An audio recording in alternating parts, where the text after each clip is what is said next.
Welcome, everybody. You know what day it is. You know what time it is.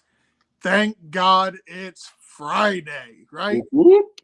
My favorite day of the week. It is Friday. I don't have to work this weekend. I do have to go back to work as soon as I finish the show, but that's part of running your own business, right? Like you're self-employed. Sometimes you got to go back to work when you're done. Anyway, with me, he's feeling a little under the weather today. He looks like he got ran over by a Mack truck, but he is a tough son of a gun.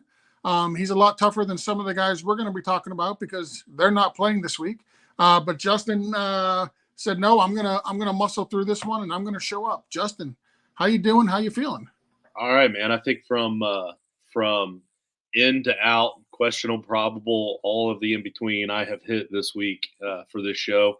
I honestly, there were times where I didn't know what was going to happen. Luckily, here we are, and everything worked out.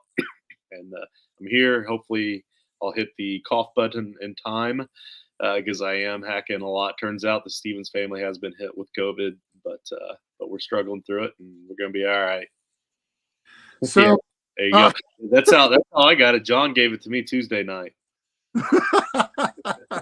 Well, I honestly, I hope that everybody in your house has just a mild bout. I hope it's nothing serious. I know, especially you have a pretty bad medical history.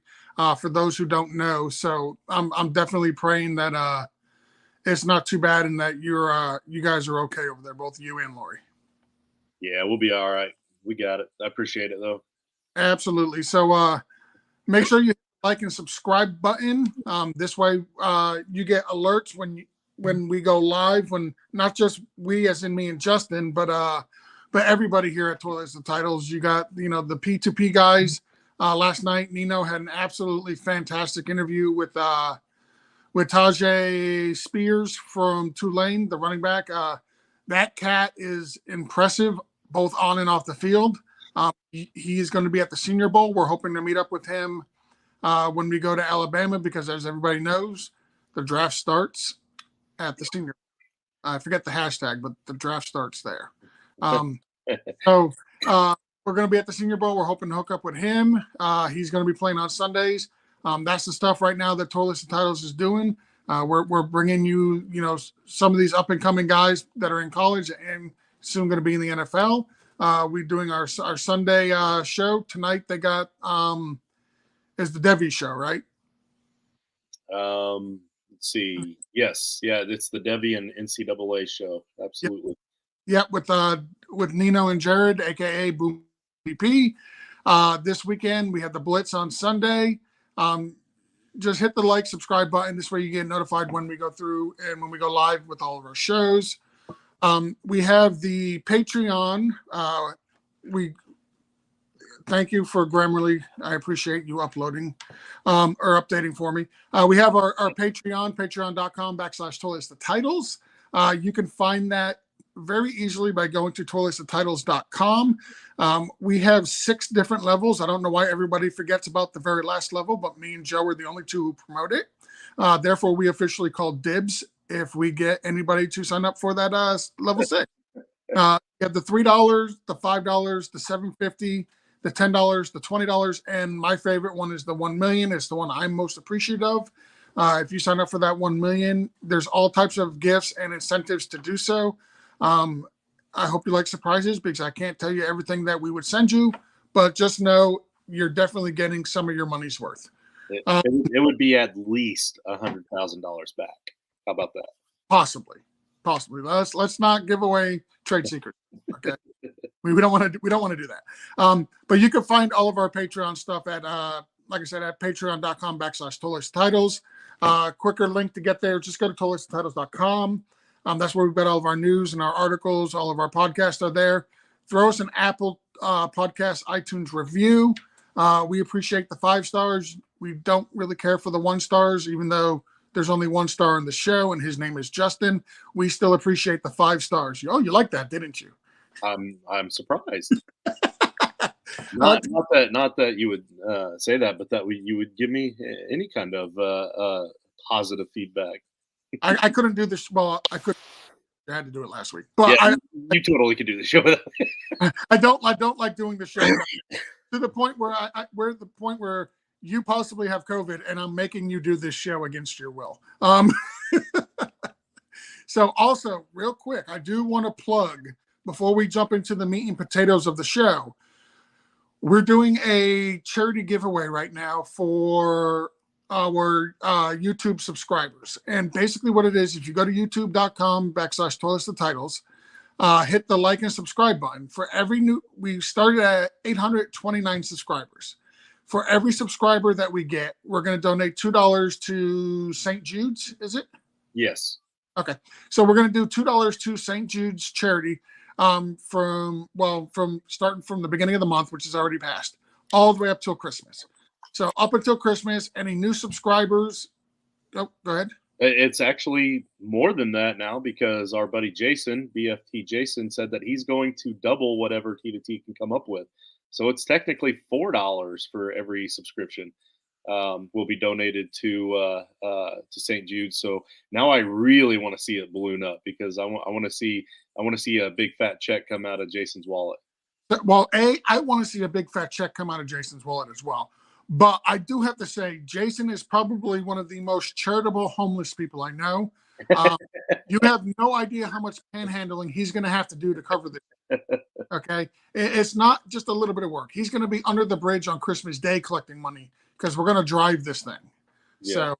So for every new subscriber, it's now $4. Thanks to Jason, who said he will match anything that is raised.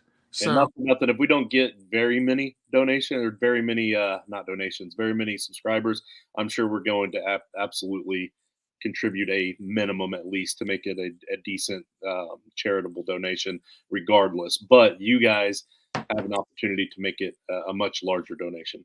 Absolutely. And again, the idea here is to keep Jason homeless a long time. And the kids. That is the goal. And to give money to the kids. Wife can live in the house. He needs to remain the troll that lives under the bridge. I meant the St. Jude kids. Okay. That was the other main. Never mind. I thought I was a little confused. I thought you were talking about Jason and his kids are allowed to live in the house along with his wonderful wife. But Jason is the troll that must remain on the bridge. With that, we're going to go ahead and jump into the meat and potatoes of the show. Jaylen Warren, he's got a hamstring issue. He missed week 12 with the hamstring strain. This is a recurrence from 2019, but given his relatively young age, along with average time missed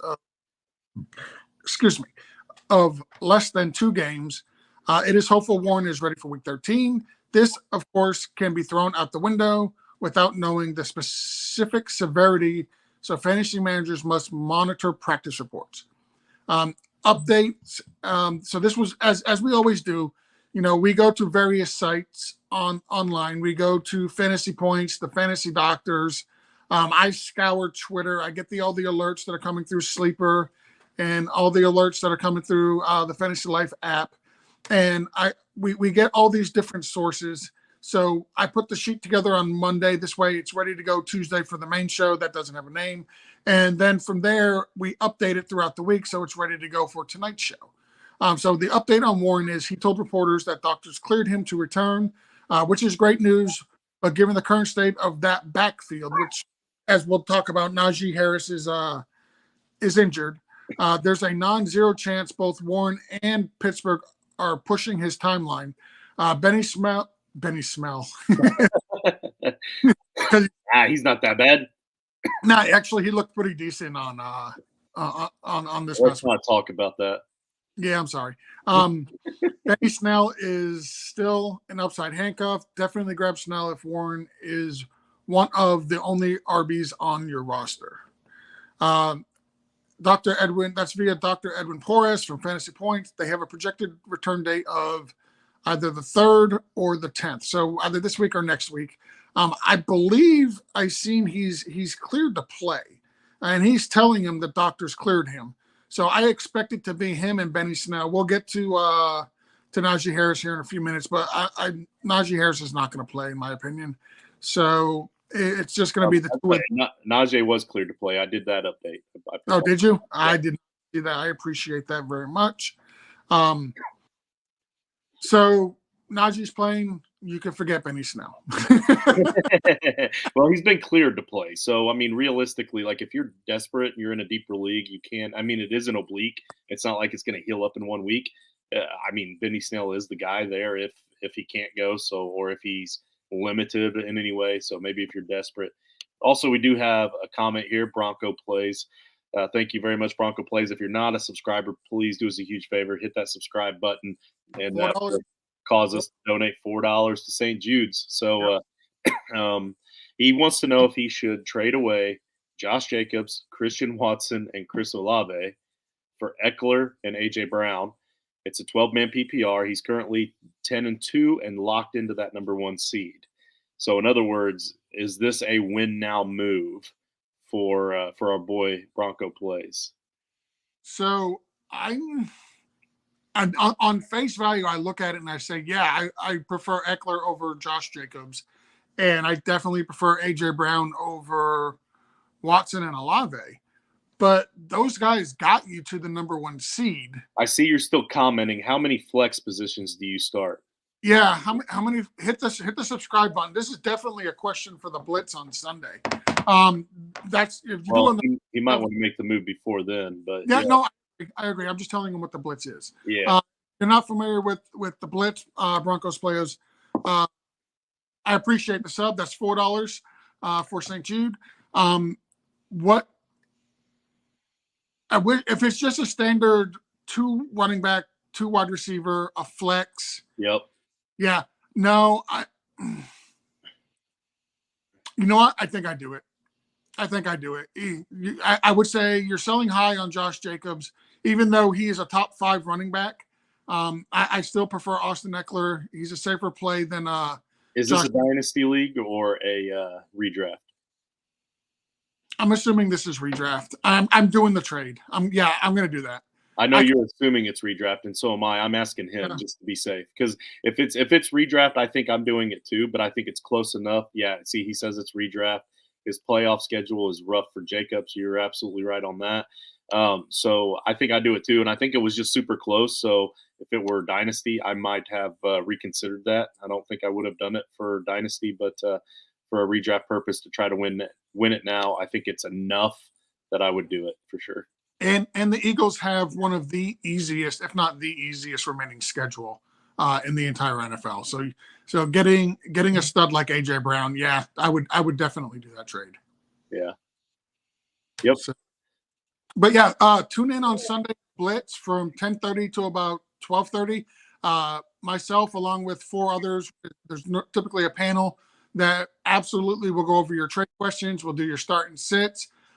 If you're looking for, like, if you're in a pickle and you need to pick a guy up off of waivers, we'll go over the waiver wire situation with you and whatnot. We'll find out if you think Die Hard's a Christmas movie. What's better, street tacos with corn tortillas or flour tortillas? By the way, the answer is corn tortillas. Just all types of random stuff that goes on the Blitz. It's a hell of a show. It's a good time. Oh, bam. Let me close that. Okay. Next, we got Michael Carter and his ankle. Michael Carter has a lateral low ankle sprain, which, by the way, low ankle sprain is good. If it's a high ankle sprain, you can guarantee he's going to miss 3 to 5 weeks. I know they've ruled Michael Carter out for this week, but bam, thank you very much. We appreciate you, by the way. Thank you. With it being a low ankle sprain, chances are he'll miss this week. He'll probably be back next week. The Jets running back situation right now is just in an absolute mess. I like Zovi and Knight, but, like, let's face it, like, they were playing a terrible defense, right? It is what it is. But I'm excited for Michael Carter to come back. He's got the low ankle sprain. More than 80% of athletes need more than 3 days to rehab and recover, and another portion needs even more than 1 week. Even if he's active, he's highly volatile this week.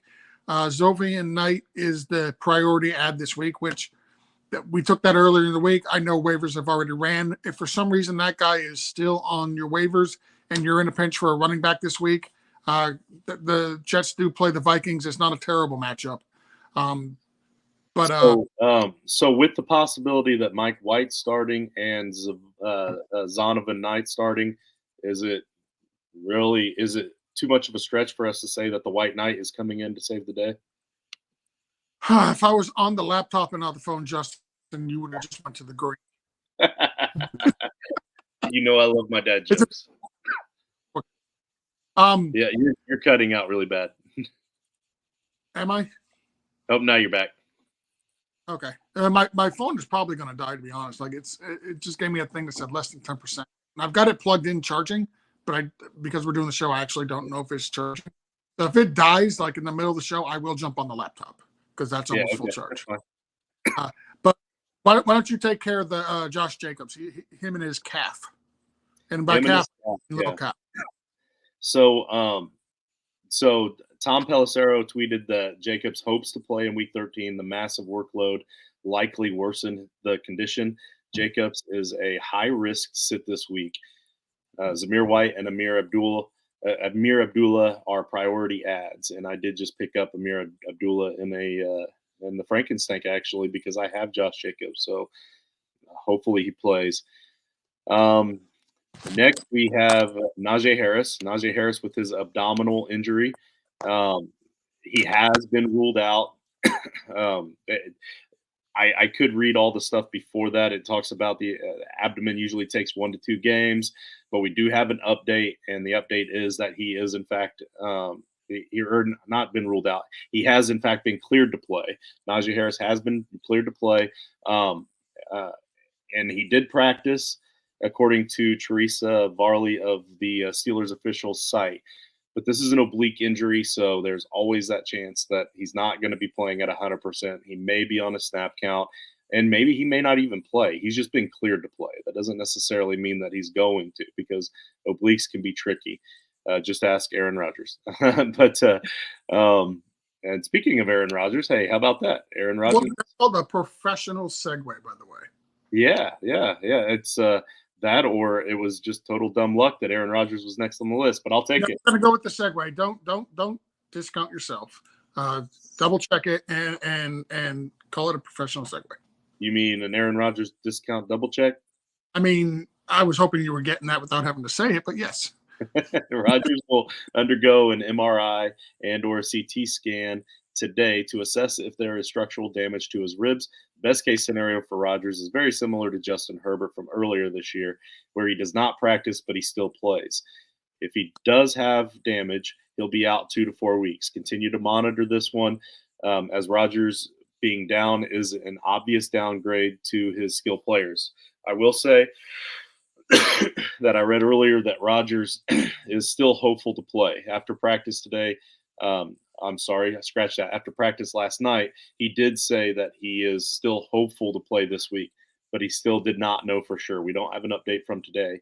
But all of that was according to Dr. Edwin Porras via Fantasy Points. The update that I read was actually just watching a video of him at his locker after practice when he said that he's hopeful to play. So I got a question, Mike. If Aaron Rodgers still owns the Bears, isn't it likely, does he really need to play? He could just tell everybody, hey, nobody's playing. We're going to forfeit because I own you. I don't think he needs to. I think Jordan Love could come in and handle it. Honestly, it's that's probably true. So the part where it reads it's an obvious downgrade to his skill players, I'm not so sure. I'm really not. And I'm not saying because Love came in and had such a great second half or whatever, he played better than Rodgers did, whatever. I'm just saying because Rodgers in general has been down this year, and I don't know that Love is going to be that much worse. So worst case scenario, maybe they take a slight bump, but I think the running backs probably get a bump because they're going to need to be used more. And I don't think the receivers could get less of a downgrade because they've already been down and they've been hurt all season. So honestly, I think it's a lateral move at worst case scenario for this offense. So I'm still, if I've been relying on starting Packers players all season, I'm going to continue to, whether Love's in there or not. I can't wait till next year when Aaron Rodgers Colts. Next on our it's just a Colts move at this point, right? Like take the aging veteran running quarterback and bring on. No, Lori, you're not out for the season. We got you a couple DNPs. for the next couple of weeks, but you're likely to return by playoffs. We got faith in you. Um, She's hoping to at least be back by Sunday night or by Sunday at 4 o'clock because she has a very large vested interest in the Chiefs and Bengals game, and not for all the same reasons that you and I do, but mostly because she thinks that those two quarterbacks are adorable. So, fair enough. he said, "Hey, can we watch that game on Sunday?" And I was like, "Well, yeah, I usually watch all the games." And she was like, "No, I mean like the way that you watch the Colts game." And I was like, "Oh, okay," because she knows the Colts. That's the highlight game, and then I just switched to red zone on the commercials. Like Yep. she wants that to be that. She's lucky that the Colts are playing Sunday night football this week. So otherwise, I guess I'm lucky because otherwise I'd probably have to go to the bedroom to watch the Colts game. Watching red zone on your phone at that point. Yeah, Lori, that game will make you feel better, I'm sure, at least Yeah. for a few hours. Joe Burrow and Patrick Mahomes cure all ailments. It's like a charity. Absolutely. Next on the list is Darnell Mooney. We've talked about high ankle sprains already. It's normally 2 to 5 games. The Bears, I could read everything here. I'm not going to. The update basically says Mooney is officially out for the year per the Bears. They've already said he's done for the year. He's got to have surgery. So Darnell Mooney, we were just talking about the Bears and how bad they are, and this is just not going to help them at all. Typically, like I said earlier, high ankle sprains, 3 to 5 weeks. The Bears have nothing to play for. There's no point in rushing this guy back. Only thing if they rush him back, the only thing it could do is A, make it worse, or B, hurt their draft stock. And they don't want to do either. And that's per Dr. Edwin Porras of Fantasy Points. Next one, I actually feel bad for this guy, Elijah Mitchell. He's got an MCL. And I know what you're asking yourself. Didn't he just tear his MCL? And the answer is yes. The problem is he tore it at the beginning of the year. He came back and he tore the other MCL. So it's just one of those things where it's horrible. He's got a grade 2 MCL sprain. It's the opposite side this time. And Dr. Jesse Morris, I believe it was like week 3 or 4 when we had him come on, or the 3rd or 4th episode, I forget which. He mentioned something like this as a possibility. When a guy injures one knee, it's a higher likelihood of injuring the other side or another body part because of the way they have to favor it as they're trying to rehab and come back from the injury. So he was putting way too much added extra stress on his cuts on his opposite knee from the bad one, and it caused that knee to go bad. Yep, and he was putting too much stress on it, and Dr. Morris hit the nail on the head on that one. Props to him. It absolutely got tore up. Yes, yep. The prescription: several hours of watching Burrow and Mahomes 1 week. I'm surprised it's only 1 week because they play again the following week. So if your doctor, it says 1 time per week. Oh, 1 time per week. Okay, yeah, okay, that makes a lot more sense. Yeah, so Mitchell, he's probably done for the season. To be honest, there's a chance he comes back, but it'll be during the playoffs, and we won't be doing fantasy during the playoffs at that point. And when he does come back, are you really going to trust the guy who tore the MCL twice in one season? No, especially behind the never injured Christian McCaffrey, who's exactly on the list. Which is on the list again. I'm going to go ahead and read all this. This is a lot to go over. There's literally a book on Christian McCaffrey at this point. I really appreciate the fact that you understand I can't read. Thank you. Listen, I can't either. And my last name is Reed. Who put these two guys together on a show? That was a horrible idea.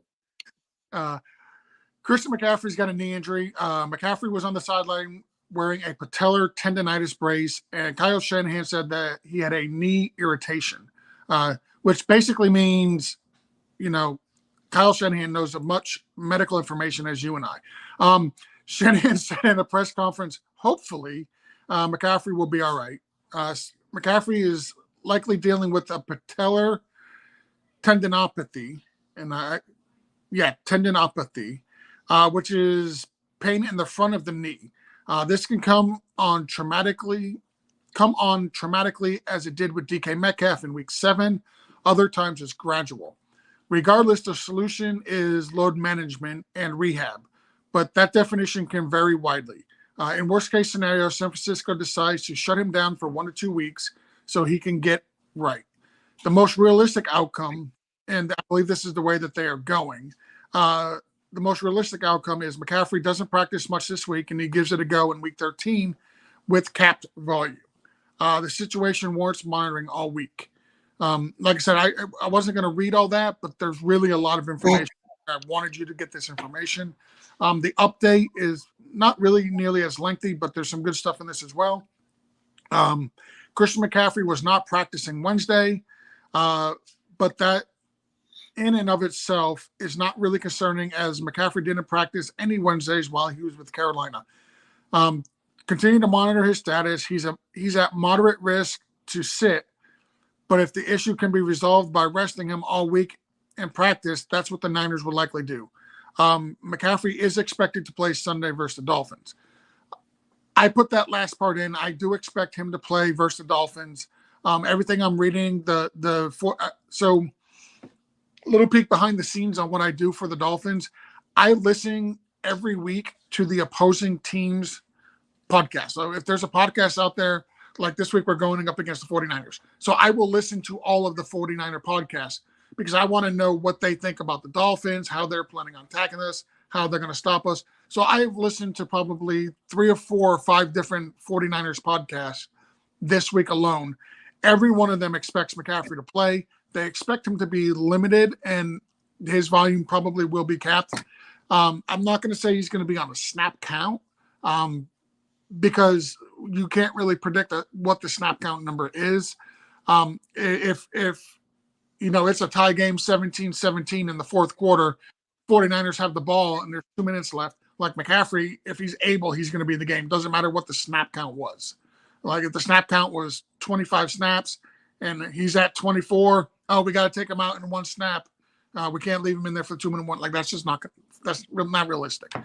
But they do expect a snap count. Nobody's really sure what the number will be, but it's not going to be a full workload from what I've been hearing from all the different podcasts of 49ers that I've listened to this week. And I listened to like the 49ers Rush podcast. I listened to the Locked On 49ers. I listened to a bunch of different 49ers podcasts. Those are 2 I can think of off the top of my head. I was actually going to give props, since you were talking about that, to Eric Crocker of the 49ers Locked On podcast for coming on this offseason for our 49ers offseason breakdown episode. So props to him. Thank you. Yep. And he's on with the Locked On 49ers. Like I said, he's one of the ones that I was listening to this week. What's great about them is A, they know their crap, and B, they do a podcast every week. So I said 5 different podcasts, but like 5 different title podcasts. I listen to every single one of the Locked On 49ers. Right, on top of all the other podcasts I listen to. Good thing I'm self-employed and my boss doesn't care. So you want me to do the next one since that was a long one? Yeah, go for it. I need a drink. All right, I can do Travis Etienne. Crap, that was also a long one. I shouldn't have said anything. Etienne was ruled out in week 12 with a foot injury. There is yet to be clarity on whether or not the foot is right based on video. I tell you what, though, we do actually have an update on this one. He is actually playing this week. I don't see an update on here.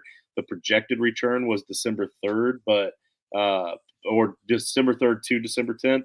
Looks like it's going to be closer to the 3rd, which is tomorrow. So congratulations on you, Etienne. You're back and ready to play. But based on video, the primary plausible mechanism is an injury to the left foot, but further reporting should help clarify.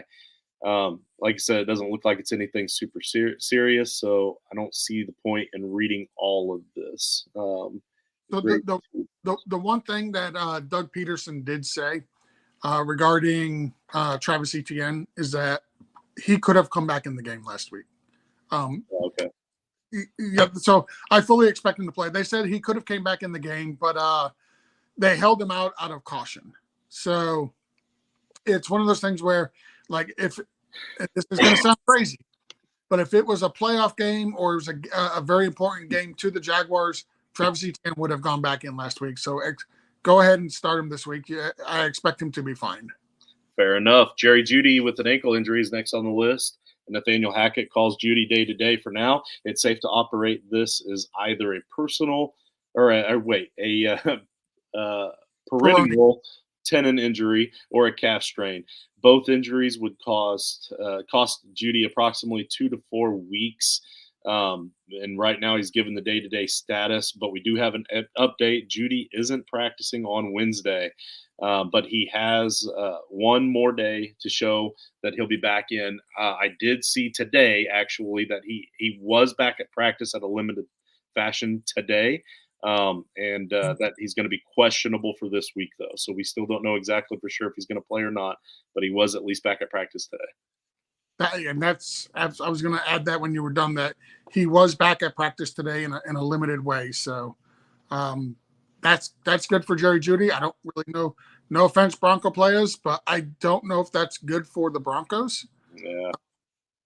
Justin, look at my background. See the lightning in the house? Oh yeah, what's going on? One of my lights has just started flickering. It stopped. We're not about to witness a false Drew Brees thing, are we? another fake Drew Brees lightning strike. Maybe I'm getting to get struck by lightning. That'd be actually pretty cool. As long as it don't hurt. It probably will. But it couldn't hurt, man. It'll probably. Next on our list is Brandon Cooks. He's got a calf strain. Brandon Cooks has been ruled out of Sunday's game versus the Browns, and that is per Ari Mirov via Twitter. My sports update or something like that is his Twitter handle. He's a good guy. Every time he tweets, I get alerted because he's always tweeting out NFL news. Like, it's fantastic. He's an insider. Highly recommend you go follow him. But yeah, so Brandon Cooks, he's not playing this week against the Browns. Mike Williams is next on the list. He's got a high ankle sprain. He's missed a second consecutive week with a high ankle sprain. Typically, high ankle sprains take 3 to 5 weeks to properly heal. That's per Haley Elwood via Twitter. So we've talked, and I think we've beaten high ankle sprains enough, not just this episode, but like this year. Like, those are some of the worst sprains you can get as far as ankles go, because you're going to consistently miss some games. Hey, what's up, Rich? Do you want to take Jamar Chase and Joe Mixon? Absolutely. I'll take them both on my teams. What do I have to give back? Oh, I got you. All right. So Jamar Chase has a hip injury. Jamar Chase is considered questionable to play this week versus the Raiders. It's worth noting that Chase was a full participant at practice today. So after being out for quite some time and many fantasy teams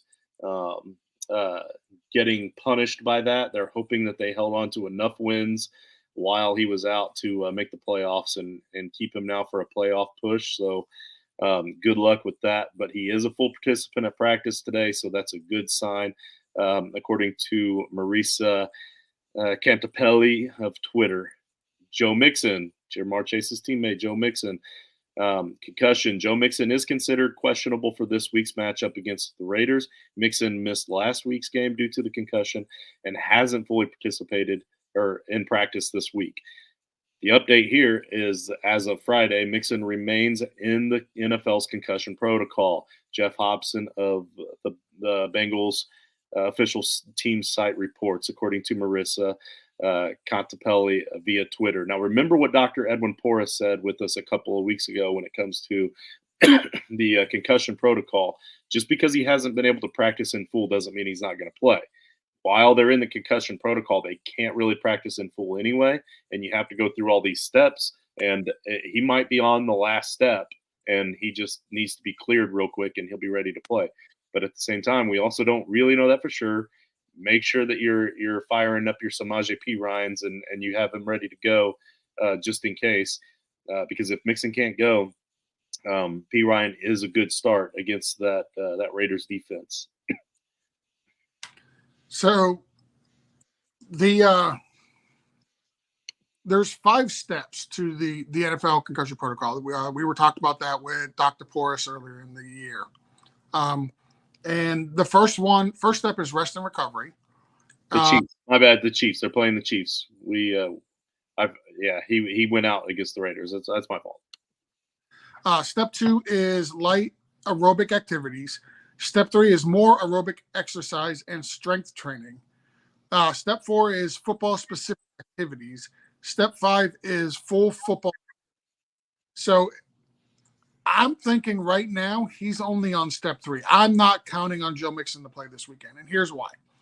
Step 4 is football specific activities. At this point, a player has not seen an increase in concussion symptoms. They may practice at a non-contact level. That means throwing, catching, running, and any other positional drills that do not involve contact with players or objects. For example, dummies and sleds. He has not hit step 4 yet. It's 24 hours between each step. They're not going to, if they haven't cleared him from step 4 yet, if they clear him from step 4, he'll go on to step 5, but that would be Sunday where he's in step 5. They cannot clear him. There's not enough time to clear him before the game. So I'm not counting on Mixon to be available this weekend. I think he actually is out again. And this is just a great reminder. Like, these concussions, each one is different. Yep. Some players get concussed and they come back in one day, or not one day. I'm sorry, one week, right? Like they get a concussion on Sunday, and the following week, okay, they're cleared, ready to go for the game. And then sometimes, like Joe Mixon, he missed last week due to concussion. Odds are he's missing this week due to a concussion. Do I think this is out of abundance of caution because of how bad the concussion that Tua Tagovailoa suffered earlier in the year? Absolutely not. I think that there's still something very wrong with the concussion and with Joe Mixon, and that's why he hasn't progressed through these steps. He's had concussions before in his career. I believe he had one like 2 years ago. So now he's got another one, and it just may be a severe case where he's going to miss multiple weeks. So don't get it into your brain and into your head that, oh, they got a concussion, they'll be fine by next week, because, every concussion is different, and this guy's going to end up missing multiple weeks due to this concussion. And if I'm not mistaken, I went back and looked at the hit. Like, it wasn't a severe hit. Like, Juju Smith-Schuster took a much worse hit than Joe Mixon. Yeah.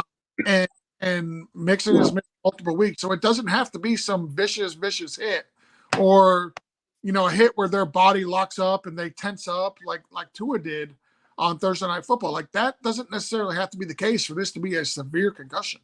Yeah. So, and you never know what that concussion is going to look like, too. It might be a guy just kind of shaking his head and holding his head, and next thing you know, he's out 3 weeks. And then another guy, it might look like back spasms, and he's back the next week. Exactly. So just remember, there's no 2 concussions are the same. I'm not even going to acknowledge the stop. No 2 concussions are the same. Don't expect them to be back out, immediately. Yeah, Rich's boy was out for 2 weeks. He's a high school football player, high school football stud athlete, I should say, linebacker for his high school, was out 2 weeks, and it wasn't even really that bad. Yeah. So those are that's Joe Mixon. Next, we're going to move to Kadarius Toney. He missed last week with a hamstring. He's out this week with a hamstring. That's via Aaron Ladd via Twitter. Not much really to go into it. You didn't have him in your lineup anyway. Here's one that I find to be very interesting. Yeah. Mostly because it directly involves my big game coming up this weekend. Deebo Samuel. He's got a quad injury. And the reporting on this one was very, very weird. Deebo Samuel at the beginning, and this is per David Lombardi via The Athletic. No Deebo Samuel at the beginning of Friday's 49ers practice. Randy Quad still bothering him, but it seems unlikely that Samuel will play versus the Dolphins. And you like that? Yeah. It seems unlikely that will play versus the Dolphins, and there's probably a chance that San Francisco formally rules him out in about an hour. Doubtful seems to be the most optimistic possible designation. Now, remember, this was at the beginning of practice today. Here's their update on this. Deebo Samuel came out to the 49ers practice late, but he didn't do much of anything besides some limbering work. But the fact that Samuel did eventually hit the practice field means that the 49ers can turn this into a true game time decision. Again, that's via David Lombardi at The Athletic. I can't imagine him not playing, but the fact that he wasn't out there at the beginning of practice today, the fact that he came out late, but he only did some limbering work, some light work. I'm really curious if he was getting treatment on that quad. Maybe they were giving him one of those pain-numbing shots or something like that to actually, go for practice today and take that data and that information and apply it towards Sunday. Right. If that, and that's just me speculating, okay? Yeah. If that's the case and it didn't work, I'm not sure Deebo plays Sunday. And this is a big game for both the 49ers and the Dolphins. Yeah. This is, they flex this game into primetime because of how big of a game this is.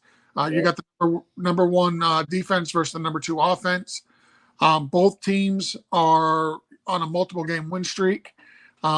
It's a true test. This is a Super Bowl preview, as those in the know like to say. I need to ask you. Well, first off, before I ask you the question, I need to make a statement. It is 100% a fact that the one that's more likely to play effectively if they both play, Randy Quad over Dennis Quad any day, right? Absolutely. And yeah. Listen, I don't even know who they are, and I'm just going to agree with it. All right. One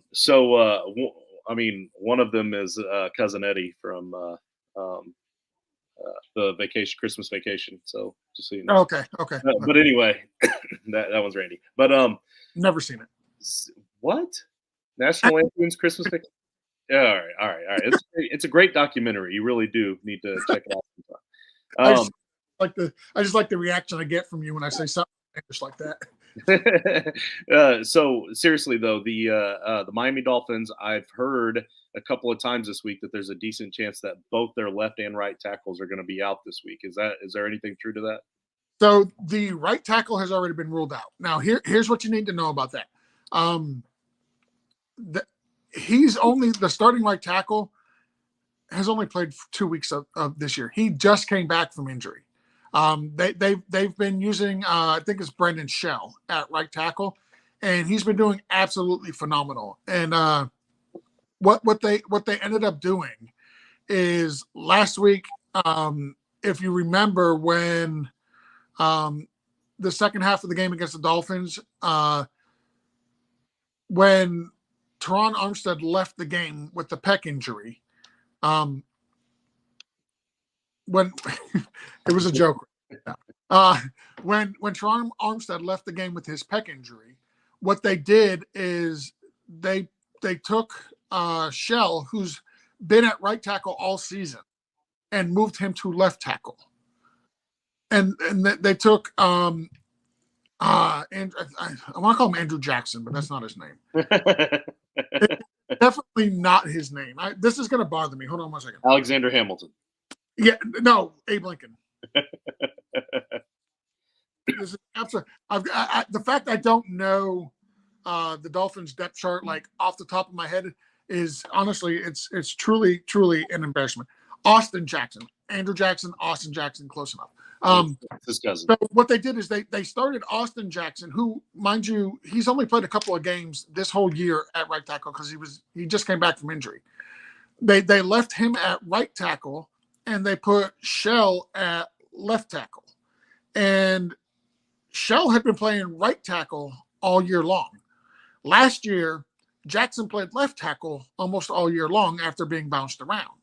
It would have made a lot more sense for them to leave Shell at right tackle and put Austin Jackson at left tackle where he played most of last year and leave show where he played all of this year. Well, that's not what they did, and it threw everything. The whole line was out of funk, and that's why Tua got multiple sacks. But long story short, Armstead is a game time decision. I think he's going to give it a go. I think he's going to play. I don't know how limited. I don't know how limited he's going to be. He's going to be limited, right? It's Right. most pain tolerance. They're not going to play him. They're going to sit him all week during practice, and because of how important this game is, and really this next 3 games for the Dolphins is going to tell us a lot about this Miami team, because they get the 49ers at San Francisco, at the Chargers, and then Christmas Day for the no, I'm sorry, I think it's the Bills at Buffalo. So these next 3 games are huge games for us. So here's the reason I was asking, though. This is for selfish reasons, because I have 5 really good running backs in a league where I can only start 4 of them. So every week I have to make this tough decision. Yep. Well, this week I was excited, even though he's playing San Francisco. I have Jeff Wilson. I was excited for that return game, to the revenge game, to play against San Francisco. But in order to start him, I would have to bench either Zeke Elliott or Tony Pollard. Last week, I benched Zeke Elliott in favor of Wilson because of the matchup, and Wilson did well, but Elliott did really well. So I know all of my running backs are going to do well. I just don't know which one's going to do a little bit more better than the others. I listen. If you can't start Alvin Kamara versus the 49ers, you're not going to start Jeff Wilson against the 49ers. That wasn't the situation. I would you know what? Actually, yes. So Jeff Wilson against the 49ers, I would start in a heartbeat over Alvin Kamara against the 49ers. I would not. I absolutely wouldn't. I would every time. He's scoring them every week. But no, Eric Armstead, a very good defensive tackle for the 49ers. He's expected back this week. Like the 49ers are minus CMC and Debo, which that's on the offensive side of the ball. Their defensive side of the ball is really starting to get healthy. So the number 1 defense in the NFL is getting even more help coming back. So I would sit Wilson this week. I would not trust him against that 49ers defense. That seems like the smart and safe play. And so many times I don't do that, and it bites me. So I should probably do the smart thing this time. Yeah. So real quick, we're going to go over some of these expected return dates. Again, these are provided by Dr. Edwin Porras at points.com. These are guys that you may forget that they are either injured, or they potentially, some of these guys, as we get lower on the list, might even be on your waiver wires because tough decision had to be made. Scour your waiver wires, see if they're available, and maybe somebody you might be interested in adding. Week 13 and to be determined, which means they're either expected back week 13 or let me rephrase that. Dr. Porras is expecting them back week 13. We're just waiting to hear official word from the team. Travis Etienne, to be determined. He's expected to play. Justin Fields, to be determined. He's expected to play. Jaylen Warren, to be determined. He's expected to play. Joe Mixon, to be determined. I would not expect him to play. Christian McCaffrey, expect him to play. Chase, expect him to play. Jameson Williams. Have you heard anything about him? I have not, but I heard last week that he was expected to be back this week and practicing. So you keep reading, and I'm going to see if there's an update as of right now. Perfect. Aaron Rodgers, expected to play. Raheem Mostert, I actually expect him to be back for Miami. These are guys that are expected back weeks 13 to 14, so either this week or next week. Jerry Jeudy, he practiced in full. Expect him to play. Mike Williams, we already talked about. He's already ruled out. J.K. Dobbins, not expected to play. He's already been ruled out. Romeo Doubs, doesn't matter, but I don't expect him to play. Yes. So regarding Jameson Williams, Coach Dan Campbell said Friday morning that the Lions hadn't made a decision on Williams for Sunday's game against the Jaguars just yet, according to James Palmer of the NFL Network. But Campbell did say on Monday, so before this Friday practice, he did say that it would be a tall order for Williams to be able to play. But the Lions apparently are considering it. or at least giving their opponents the impression that they're considering it. So yeah. Has he practiced? Like, I know, like we probably should have looked at this earlier, but do you know if he's practiced at all this week? Because I can't imagine them sending him out there to play if he hasn't practiced. Yeah, especially a rookie. Not that I've seen. Okay, yeah, that which is same here. I haven't seen anything on him. Wait for him to practice. Next week, if he's practicing, good chance he's playing. I would just put it that way. They're not going to have him practice all week and then not play. That one right there is just kind of selfish for me, really, because like I'm a huge Jameson Williams guy. I think he would have been the best wide receiver in this class had he not had this injury that he suffered at the end of the college season last year. These are guys that Dr. Porras expects back week 15 plus. We talked about Najee Harris. They expect him to be back this week, so I don't know why he's got him ranked at week 15 plus. But he does. I don't know why. Kadarius Toney, we talked about it. He's not playing. Dallas Goedert, he's on IR. He's eligible to come off of IR week 15. If you could pick him up, do it. I picked him up in a couple of leagues a week ago with the anticipation of when I get him to come back, I'm getting a tight end one versus the streaming options I have because I lost Zach Ertz. So the guy that had Goedert dropped him, and lo and behold, I scooped him up. Darren Waller. Oh, go ahead, Justin. What's up? According to the All Lions Fan Nation website through SI.com, the rookie wide receiver Jameson Williams began practicing prior to the Lions' Week 12 matchup with the Buffalo Bills. So he has been out there practicing. It's just that my guess is it sounds like he might be good to go on the injury. It's just they need him to be in playing shape. So if that's the case, it probably won't be this week, but most likely next. Yeah, they want to get him up to speed on the playbook and all that too. It's weird with him because like you really don't hear a whole lot about him throughout the week, like through the news and the beat writers and all that. Like nobody's. You know what I'm going to do? I'm going to try to do it this week coming up. I'm going to try to get a Lions beat reporter or somebody from Locked On Lions on to talk. So because I want to talk to them about Jameson Williams. Great. So I'm going to do that this week. We could have just asked Rich. Well, we should have known. You know, Rich, that's on us. Could have used that information hours ago. Why are you keeping it to yourself? Yeah. Adam Schefter, you are not, because Adam Schefter tells the world. Even when he shouldn't. I love Rich. Darren Waller is expected back week 15. I'm actually going to go scour some waiver wires to see if he's available. I did. I got him in 2 leagues this week. I'm so happy for you. That is fantastic. Yeah. Hunter Renfrow is also back, expected to be back with week 15. I know Rich is doing a little dance right now because we just talked about some Raiders. Odell Beckham Jr., he is on his interview tour right now. I would expect him to sign within a week or so with the team. They expect him back week 15. Cooper Kupp. He'll have to take a Greyhound bus to get there, though. Yeah, he ain't flying. He's on a do not fly list. Cooper Kupp, they say week 15 plus. Listen, there's talks that they may shut Matt Stafford down the rest of the year. Cooper Kupp's not coming back this season, ladies and gentlemen. Thank you, Rich. We appreciate that. How awesome would that be, Odell? It would be if you're a Giants fan, getting the prodigal son to come home, that would be pretty cool, right? There's no other way to put that. But from an NFL perspective, no offense, Giants fans, Joe, I absolutely love you, but I want to see him go to Dallas. I want to see Odell Beckham Jr. on Dallas. Mecole Hardman is not expected back to week 15. Chase Edmonds, not that anybody cares, is expected back week 15. And then the two guys that we talked about earlier, Matt Stafford and Juju Smith-Schuster, they have absolutely no designation on when they're coming back. If either one of them comes back this year, I expect Juju to come back before Matthew Stafford.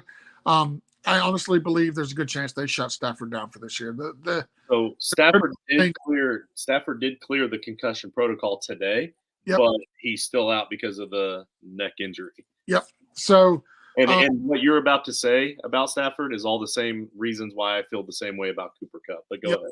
No, they've got no reason nothing to play for. They're not making the playoffs. They're not making the Super Bowl. There's no Super Bowl run this year. Um, it's a disappointing season for the defending champs. Absolutely, cannot agree with that statement more. But you know what? They're world champs. You cannot take that from them. Get healthy, come back, and make a run next year is honestly the best way to go about it. So, and that completes our TGIF, our Friday This Guy's Fragile show. Justin, you made it. You coughed a few times on air, but you didn't die. I tried not to. I'm sorry, guys. No, you're fine. Listen, honestly, though, it probably would have been better for the show if you did die. And it's not because I want you to die, but like we're live and I can't turn the show off. So if you were to croak right now, like all the world would get to see is like your dead body croaking. And you already know the kind of friend I am. I'll just take a picture and post it everywhere. Yeah, because you already have done that with my sore toe when I stubbed it in Canton, and you have reposted it a few times actually. It's a great photo. It's a great photo. It's what friends are for. You don't need enemies when you got friends like me. This is very true. Very true. So, yes, Rich, and we did talk about Allen Robinson being done for the year. There's, like I said, no Allen Robinson, no Cooper Kupp, no Matt Stafford. Like we see, that's what I'm talking about, Joe. Joe gets this. It's all about. Yep. So, anything for the brand. Justin, you got anything else you want to say before we get out of here? No, I'm feeling really sick. I'm ready to go. Okay. All right, I'll close it out.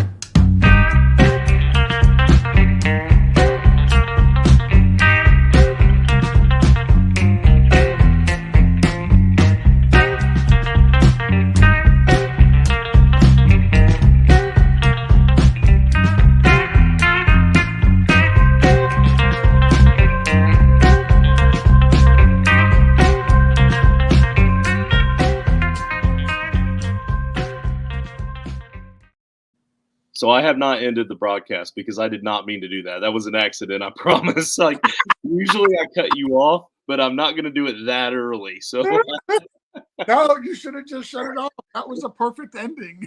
it really wasn't because we still have to say thank you to the Patreons and thank you. Make sure you hit that like and subscribe. Make sure you check us out, patreon.com/toiletsandtitles, toiletsandtitles.com. And we love you guys. Now we're done.